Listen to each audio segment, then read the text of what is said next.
urubyiruko rwacu hari izi mbuga nkoranyambaga ziriho abantu babi n'abeza bariho, ariko hariho abantu babi.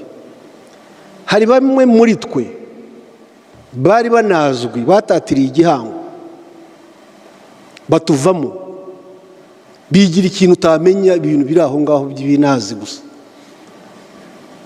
Nyoboye Inkotanyi ngatambese nka Ivode iyo gatankuko Ivode yatashye n'abandi benshi batashye agatsiko k'amabandi. Nsengiyumva Dr. Uzagenda undebere umututsi numwe wasabye imbabazi akaba yarasubiye mu Rwanda. Giko ntago nzanye ibintu by'amoko. Shaka umututsi n'uyu numwe. Basa abatutsi babiri tubashaka babiri turebe. Wenda umwe yashobora kuboneka ariko nawe sinzi.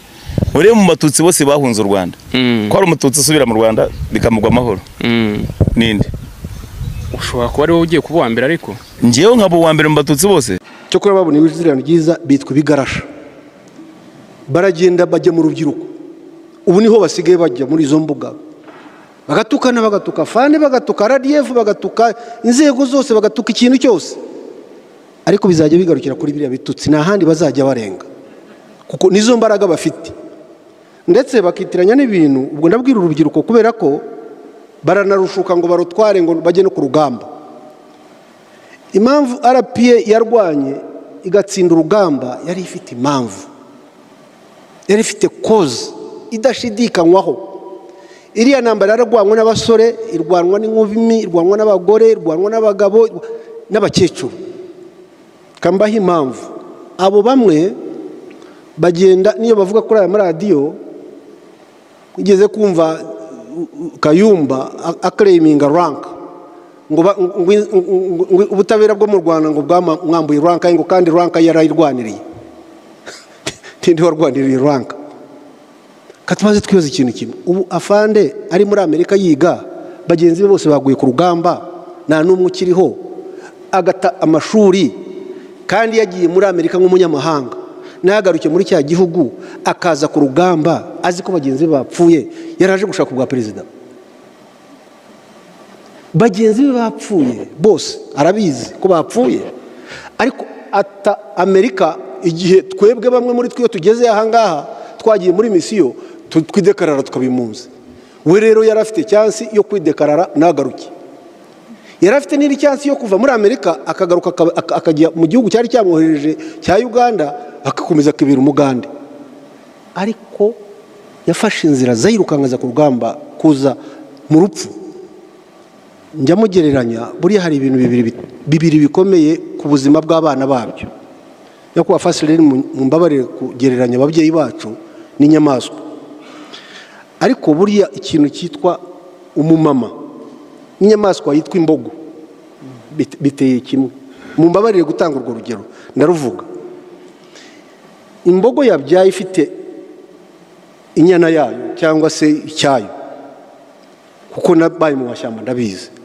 Kugira ngo uzice icyayo utarayica ugomba kubanza kwica ya mbogo nyina w'iyayo ukica iyayo. Abagabo uko twicaye aha ngaha agenda Honorable Valera ari umudamu wanjye, dufite umwana hano w'uruhinja, hakagira igitera hano kiza kutwica, nkabona aho nyura hagiye singaruka, ngenda ngiye.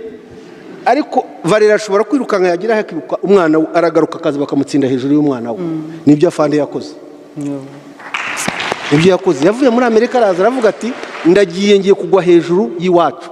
Dutaha rero icyo gihe muri 90 aba bajya baclaiminga ngo rank, bagaclaiminga ngo twakoze ibi. Dutaha muri 90 na waruje gushaka rank, ntabwo ari amafaranga, ntabwo ari ubutegetsi, ntabwo ari ibyubahiro, ntabwo ari uruzinduko, cyari kubohora igihugu cyacu cyangwa tugapfa. Kandi byarabaye kuko bamwe barapfuye, bandi barakomeka burundu, bandi bakomereka byoroheje, abandi bagira amahirwe. Ariko icyo twashakaga ni igihugu cyacu, ndetse twagiraga n'imvugo ngo tunataka inchi yetu baadaye tuijenge.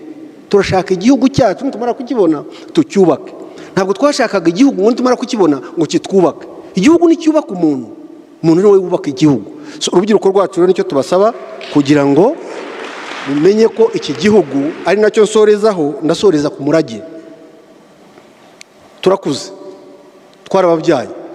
First born wacu afite imyaka 31, ndavuga umwana wavutse tariki 4 mu 1994. Uwo niwe first born wacu, afite imyaka 31 ubu ngubu. Umwuzukuru cyangwa se niba ari last born afite umwaka umwe n'uwo muri 2025. Ariko umurage mw'abana mwe twebwe twabasigira ni ukuvuga ngo aba banyamahanga cyane cyane abazungu ubona hari uruherekane iyo bakora ubucuruzi mu muryango, akakubwira ati iyi business ifite uyu munsi ni ibisekuruza nka 3, bahererekanya ubwo bucuruzi bwabo. Natwe umurage twumva kandi ari wafanda twifuriza kandi ari yatubwiye inshuro nyinshi, turaraga abana bacu ubuyobozi bwiza. Buri gihe mujye muharanira ko tugira umuyobozi mwiza. Umuyobozi mwiza azaturinda amoko, azaturinda amacakubiri, azaturinda akarere, azaturinda kugira inzego zijenjeka, azaturinda kugira inzego zigayitse. Uwo niyo mahitamo twahereyeho, ni nawo murage twebwe twifuriza urubyiruko. Abakuru nabo aribo nsorizaho, tureke kwishajisha nabi uko turoga abana bacu, kuko ingengabitekerezo tubona mu bana batoya nta handi ituruka muri twe. Ndagenda ngatangira kubwira abana banjye, dore uko data yapfuye, dore uko byagenze, dore bamwishe. Ayo matiku yose ngenda ndunda mu mwana, ndimo ndamwica. Ariko uko wica umwana wawe umenye ko uzishajisha nabi. Niba hari abasaza bashaje neza muri iyo region turimo cyangwa abakecuru ni mu Rwanda, ndatanga urugero. Bari ababyeyi nyakubahwa First Lady mwubakiye mugashyira hamwe, bamariwe abana babo, mwabise intwaza nabo. Bari ababyeyi nubwo tudafite ubushobozi bwo kubagarurira abana, ariko kiriya gikorwa mwabakoreye niyo mpamvu batwibonamo twese, bahereye kuri mwebwe nyakubahwa First Lady, natwe bakabona nubwo batakaje abana ariko barabona ko bashaje neza. Niko twakwifuza gusaza. Ariko murashaka ngo tuzasaze twirukanga tujye kugwa mu mashyamba nk'abo bahoze batubwira? Kuko uko dukora nabi impinduka iyo zibaye mbi tuzasaza twiruka, kandi twebwe abasaza nitwe tuzapfa vuba. Ikindi ubu koko murabona abasaza turaha n'abakecuru dusigaje igihe kingana iki cyo kubaho, ko tugiye gupfa mu gitondo, imyaka yacu yo gupfa irarangiye. Mwaretse tugasaza neza, ibingira yapfa bagenzi banjye bo twabanye bakamvuga, bakamerekeza, bakantwara Kanombe, bakanshyingura, nkarasirwa amasasu kubera ko ndi umusirikare na musivili warasirwa amasasu, ariko umusirikare wararase. Bagenzi banjye bakamerekeza ngataha neza. Ariko ubu mwaba bagenzi bacu bapinze bakaba bigarasha, bakajya hari ubwo yapfuye bigenda bite? Kandi uwo murage icyo mutazi buriya ikibi sibo, ni bari abana bo babyaye. Bari abana bafite agahinda, abana bari abagabo bafite agahinda. Arireba akareba bagenzi be bakuranye biganaga hano, akababona batakibasha kubonana, aho yikinze arabivuga. Aho twavukiye mu nka, umwana yapfuye utamuraze inka nyinshi ngo akire, aho agiye hose agenda akubita inkoni yawe, igituro cyawe agenda agikubita inkoni, kuko hagiye ibimukubise ubukene bwamukubita.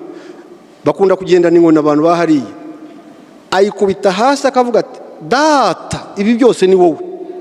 Bari abana nabo bazajya bahora bakubita ibituro bya base wabo. So bana bacu bari hano, nimuzakubita inkoni ibituro byacu inkoni, ahubwo umusingi mwarawubonye, murongo mwarawubonye, umurage turawubabwiye. Nyakubahwa First Lady, uru rugero mwakoze mukora, iyi forum ya Unity Club mwafominze itarabagaho mu gihugu cyacu, ikabihuza abayobozi bangana batya. Nibo bayobozi bakuru ku rwego rw'igihugu cyacu, nibo bafata ibyemezo bya nyuma. Ikindi twaba dushaka niki, niba mugiriye umwanya wo kwicara mukatuganiraho, mukaganira ku gihugu, ubuzima bwacyo, mwabana mwe, ikindi niki. Ndetse urugero ni bariya batoya bari muri iyi forum, kuba dufite ba ministers bangana kuri, tukagira abayobozi batoya b'abana bangana kuri, ubu muzavuga honorable rwego, ubu muzavuga ngo mwabuze iki? Muzaze ejo mutwice nabi, baze abajenosideri bongere badukorera ibi muri aho ngaho, murangiye mutubwire ngo twabuze iki? Kandi nibajya kutugeraho kubera ko nta mbaraga dufite bazatugeraho ari mwebwe babanjije. Mu gisirikare buriya umugaba mukuru w'ingabo namubonye hano, ubu uyu munsi igihugu cyacu gitewe, ritayarizi turi hanze n'abarabacyuye igihe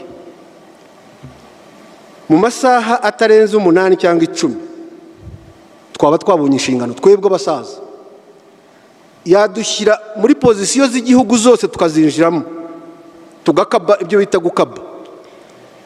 Bariya batoya bari active bagasohoka igihugu nawe wadusohora mu ndaki, kubera ko twebwe ubwo turi abasaza. Ubundi impamvu abantu bava mu ndaki abatoya iyo barasumbirijwe n'umuriro wa haduyi agira n'umwakana akavuga atari kuwakwiruka aduyi sinamusiga. Ariko abasaza twebwe twagiye muri iriya myobo ariyo ndaki nawe wadukuramo, kubera ko ubu uvuga uti simbasha kwiruka ninsubira inyuma baramfata, ugwa hariya rero kandi ujya kuhagwa aduyi wateye wamurangije. So nukuvuga ngo abasaza n'urubyiruko twashyira hamwe tukubaka iki gihugu uko afandi yagihaye umurongo kigakomeza kikadadira, maze mukazareba abazaba Imana yahaye ubugingo buramba ukuntu tuzaba tuganira turi abakecuru n'abasaza tuvuga tutari murabona aho twavuye, murabona aho tugeze nk'uko uyu munsi tubikora. Agira ngo njya kuba first lady mbashimire cyane muri uyu mwanya mwatugeneye. Jewe nibwo bwa mbere mvuga ijambo nk'iri imbere y'ubuyobozi bwacu bukuru.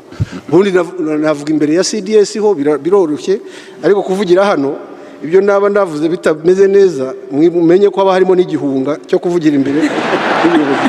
Agira ngo mbashimire, murakoze cyane.